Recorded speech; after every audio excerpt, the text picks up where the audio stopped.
this could pose potential problems for Conor if he is willing to dip to the side and especially dip into that head kick of Cowboy Cerrone.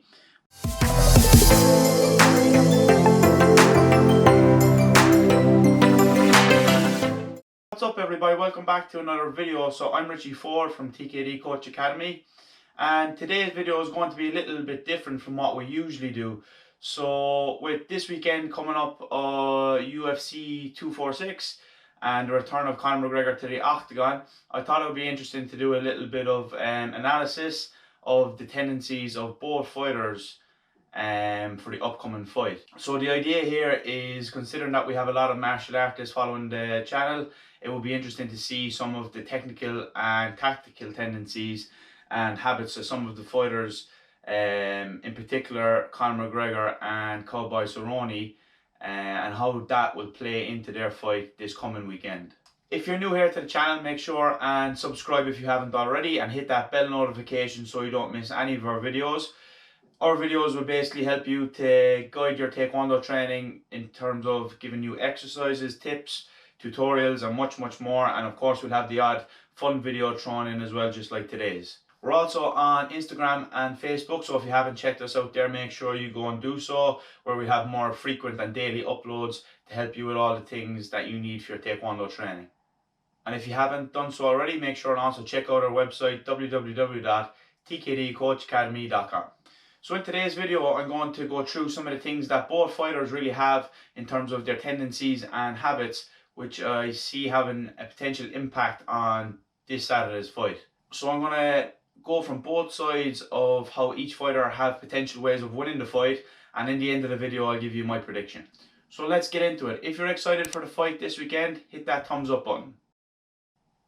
So for me personally, I noticed from my own experience that when it comes to the game plans and tactics of a fight, it usually comes down to the tendencies and the habits more than anything.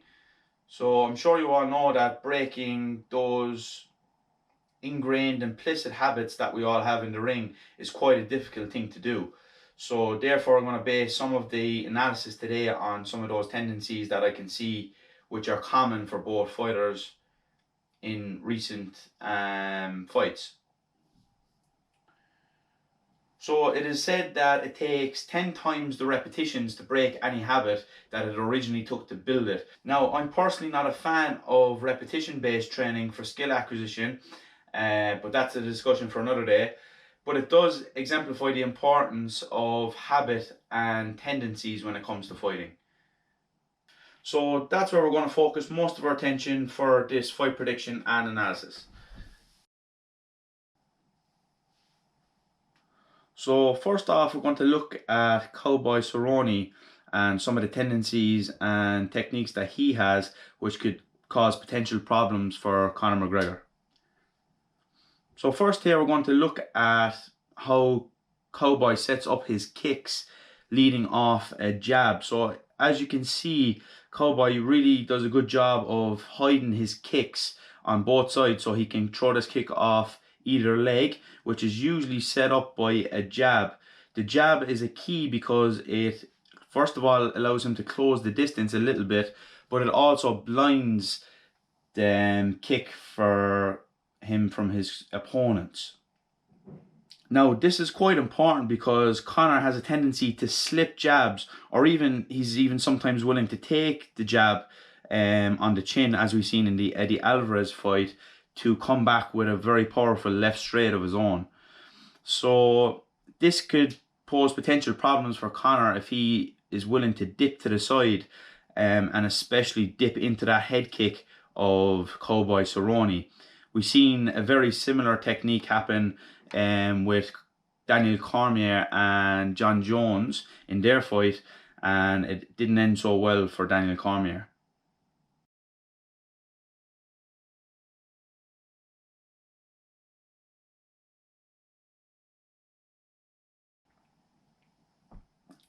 Also, another strategy which I can see cropping up for Cowboy Cerrone, and one of his best chances to slow down the pressure of Conor, is with the leg kicks and the body kicks. I think in particular the body kicks is going to be a strategy that they will employ in his camp, because There is belief that Conor has poor cardio, and I'm sure they're going to try target that as it goes towards the later rounds, with a focus on body kicks and really slowing down his cardio. With this, of course, comes the opportunity as well that he can double up with his kicks, which we've seen in some of his previous fights. And this is also a very, very good setup for the head kick.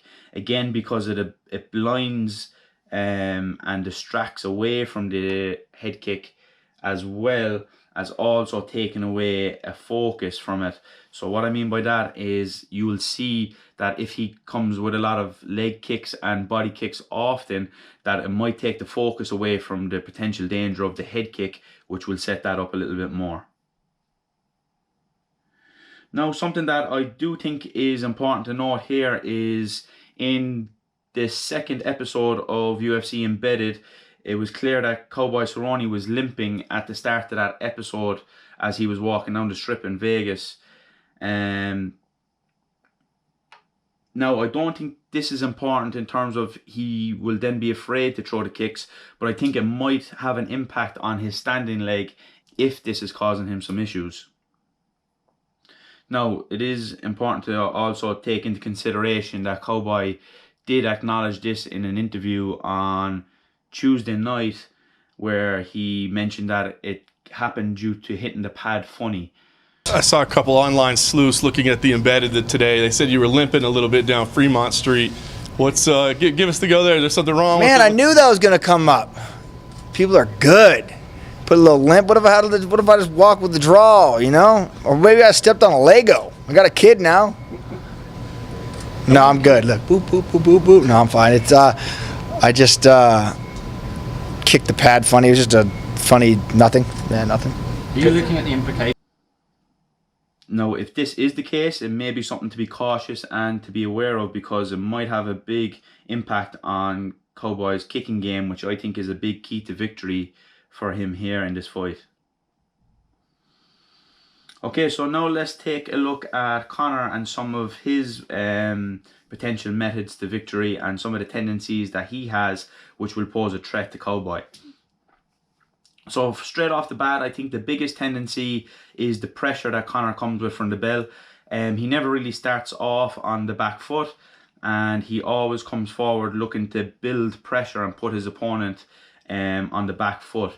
Now, Conor typically would be considered a counter striker, but he's not a typical counter striker in terms of he lets them come onto him. He usually builds that pressure, looks for a reaction when the pressure is too much for his opponent, and then he uses that opportunity to capitalize with a nice counter of his own.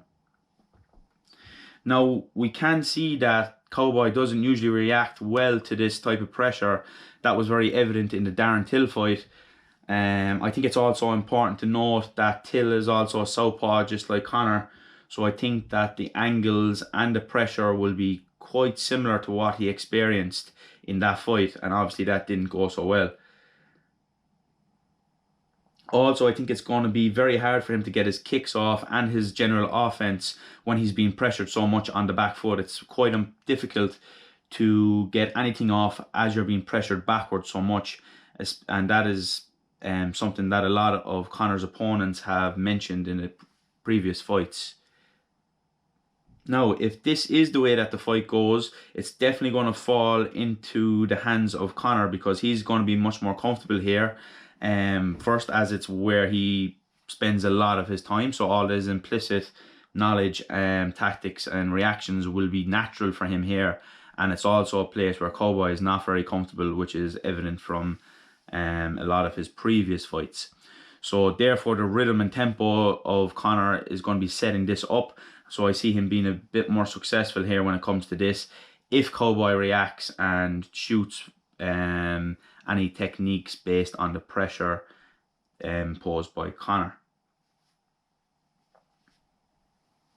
Another big thing that we can take from the Darren Till fight as well is the direction that he steers Cowboy Cerrone when he builds that pressure. So he's turning Cowboy to his own right, which doesn't walk him into the left hand, but Fortunately for Cowboy, this is the direction that Conor usually lands his best straight left. This was seen in a lot of fights, such as the Brando one and the Mendes fight in particular, and it was also something that popped up in the Dennis Seaver fight. So as he steers people away from that left hand and they think they're safe, it usually sets up that straight line of attack where he can come straight down the middle and land that big left. So there's my prediction for UFC 246. I can see Conor landing that big shot within the first 2 rounds, just coming from that big pressure he has. Now, as I said, Cowboy does have some methods to victory. In particular, that head kick is going to be a big weapon for him, but I don't see him really getting that off if he's consistently on the back foot. So let us know in the comments, what are your thoughts? Are you going to go for Cerone, or do you think Conor is going to get the win? Leave us know in the comments, and also how you see the fight going. So thanks for watching. Make sure like this video if you're excited for the event. Hit the comments with your prediction, and also subscribe if you haven't done so already. So till the next one, thanks for watching.